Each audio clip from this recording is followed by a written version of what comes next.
Pengertian larutan. Zat yang jumlahnya lebih sedikit disebut zat terlarut atau solut. Zat yang jumlahnya lebih banyak daripada zat lain disebut pelarut. Larutan gula. Gula merupakan terlarut. Larutan garam. Garam merupakan zat terlarut. Larutan elektrolit dapat dikatakan sebagai larutan yang memiliki partikel ion-ion yang dapat menghantarkan listrik berdasarkan pembentukannya ionisasi. Larutan elektrolit dibagi menjadi dua jenis, yaitu larutan elektrolit kuat dan larutan elektrolit lemah. Larutan elektrolit kuat adalah larutan elektrolit yang terurai sempurna menjadi ion atau mengalami ionisasi sepenuhnya dalam larutan air dalam keadaan lebur. Larutan elektrolit lemah yaitu larutan elektrolit yang tidak terurai sempurna menjadi ion atau mengalami ionisasi sebagian sehingga jumlah zat yang terurai menjadi ion tidak banyak dan menjadi penghantar listrik yang buruk. Larutan non-elektrolit.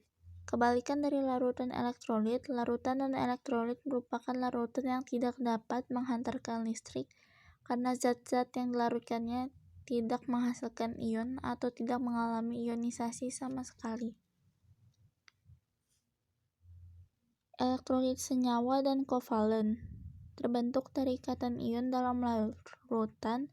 Senyawa yang termasuk elektrolit adalah senyawa ion dan kovalen polar.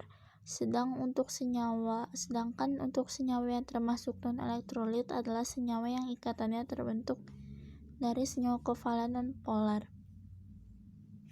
Senyawa ion.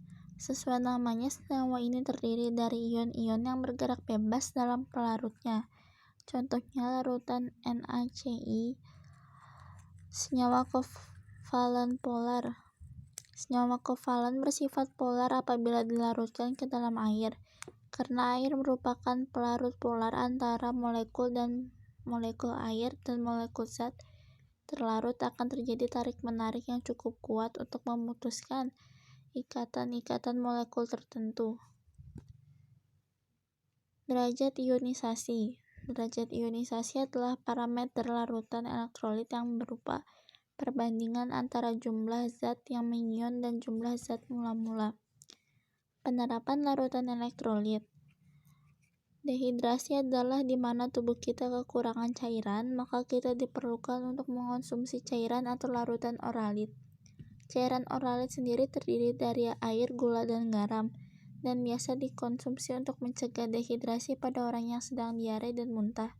Tidak hanya itu, larutan elektrolit juga berguna terkait dengan metabolisme tubuh, seperti sebagai ion pengaktif enzim, melancarkan impuls pada saraf, dan lain-lain. Larutan elektrolit juga banyak digunakan untuk diterapkan sel elektrokimia seperti bahan pengisi aki, baterai, dan lain-lain.